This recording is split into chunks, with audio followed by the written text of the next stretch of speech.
다윗을 훈련하시는 하나님의 손길과 인도는 이제 다윗의 리더십을 훈련하는 자리, 또 다윗의 경건을 훈련하는 자리로 나아가게 됩니다.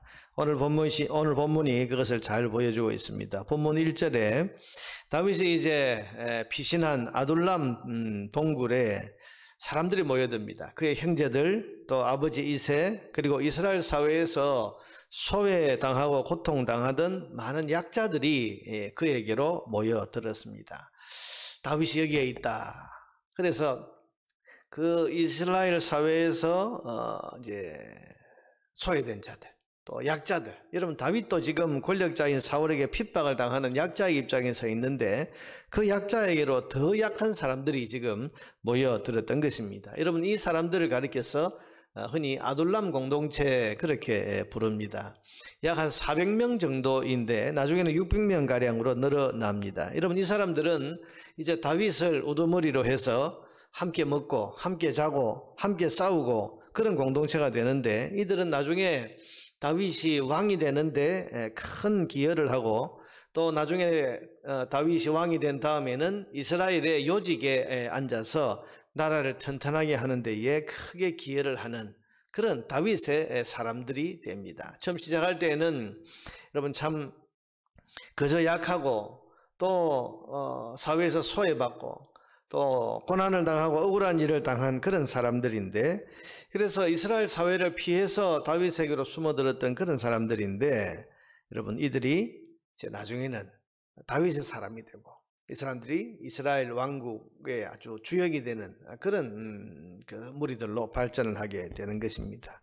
그렇지만 이때는 그저 피난인 집단에 불과했습니다. 다윗은 본의 아니게 원래는 자기 그 부하 몇 사람만 데리고 피난길에 올랐는데 지금부터는 이 400명의 공동체를 이끌고 이제 다녀야 되는, 그래서 여러분 이들을 이끌고 이들을 지도하는 지도자가 되어서 이스라엘의 왕으로서의 리더십을 이제 여기서 훈련을 받게 되는 것입니다. 여러분 이것도 우연한 것이 아니고 하나님이 다윗을 훈련하시는 훈련의 과정입니다.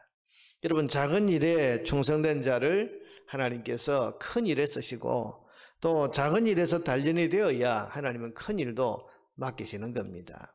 그래서 지금 아둘람 공동체라고 하는 참 겉으로 보기에는 그야말로 사회에서 소외당하고 그 억울한 일을 당하고 그야말로 약자 중에 약자들이 지금 여기서 모여들었는데, 이들을 다윗이 이제 잘 이끌어가는 이 리더십 훈련, 하나님 이들을 이것을 통해서 그의 왕으로서의 리더십을 훈련시키시는 겁니다. 뿐만 아니라 오늘 본문에는 중요한 하나님의 인도의 과정이, 또 훈련의 과정이 하나 더 나오는데 그것은 5절입니다. 여러분 5절에 보면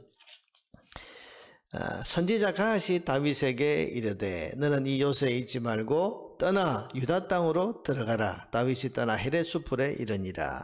여러분 선지자 갓이 다윗을 찾아와서 지금 하나님의 뜻을 가르쳐주고 있는 겁니다.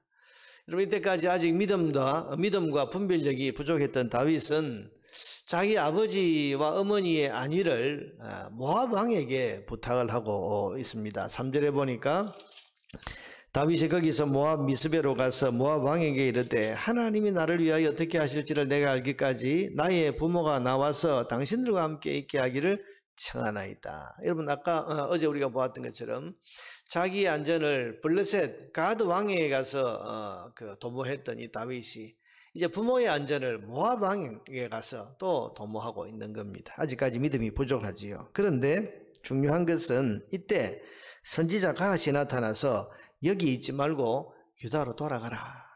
하나님의 뜻을 전합니다. 그 하나님의 이 선지자의 말을 듣고 다윗은 유다 땅으로 다시 돌아가게 됩니다. 여러분 이게 왜 중요합니까? 지금까지는 여러분 우리가 다윗의 그 삶을 쭉 봐왔지만 하나님의 직접적인 인도가 없었어요. 근데 여기서부터는 이제 선지자가 나타나서 하나님의 뜻이 뭐다, 하나님이 이걸 원하신다. 여러분 이때 이후로 이제 쭉 보면 다윗이 하나님께 묻고 있습니다. 하나님 어떻게 할까요?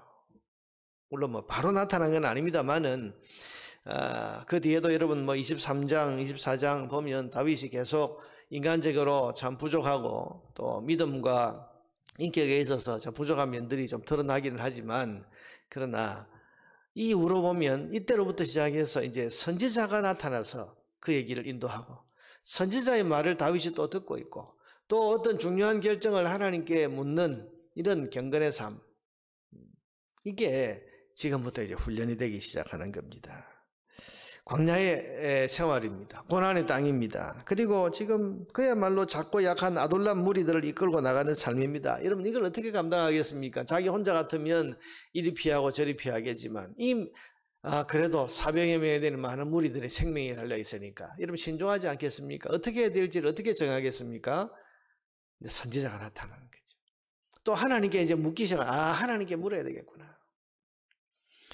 여러분, 하나님의 말씀이 나타나고 어디로 어떻게 가라고 하는 하나님의 뜻을 듣게 되니까 얼마나 좋겠습니까? 다윗은 이제 여기에 순종하기만 하면 되는 겁니다. 여러분, 이렇게 하나님 말씀의 인도를 받아 나가는 삶을 살면서 다윗은 또 훈련을 받는 겁니다. 하나님의 뜻을 묻는 훈련, 하나님의 인도를 받는 훈련을 이렇게 받아 나가는 것입니다. 이런 훈련을 받으면서 다윗은 점점 이제 인격과 믿음을 갖춘 이스라엘의 왕의 자리를 향해서 나아가게 되는 것입니다.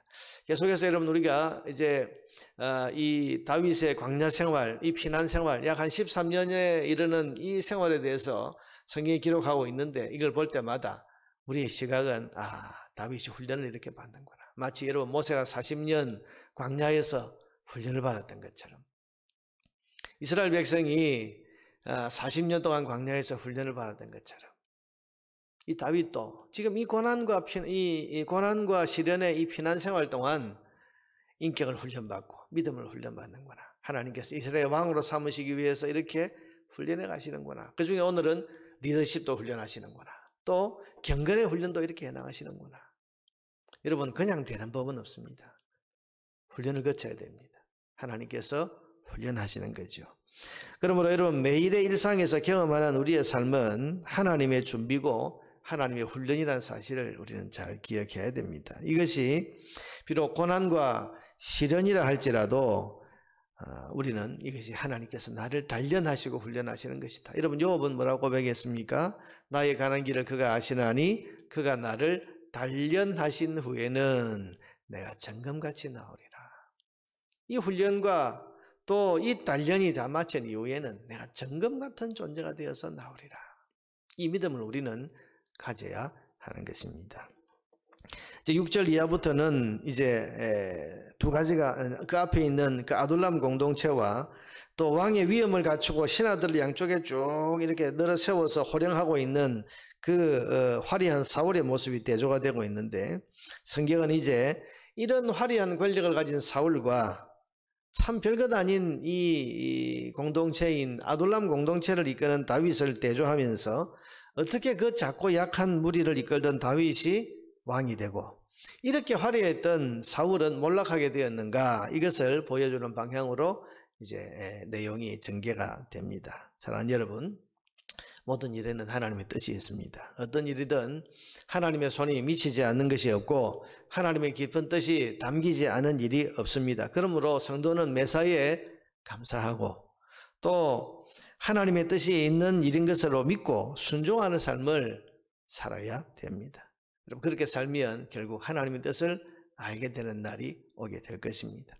하나님께서 우리에게 항상 기뻐하라고 하셨습니다. 쉬지 말고 기도하라고 하셨습니다. 범사에 감사하라고 하셨습니다. 왜냐하면 하나님이 하시는 일에는 버릴 것이 없기 때문입니다. 이런 모든 일에 하나님의 뜻이 담겨 있다고 하는 이 믿음을 가지고서 오늘 우리에게 다가오는 여러 가지 많은 일들, 이 범사에 감사하고 또 그 일들을 감사함으로 받아들여서 하나님의 뜻을 찾고 그 하나님의 뜻에 순종하는 삶을 살아갈 수 있게 되기를 주의 이름으로 축원합니다.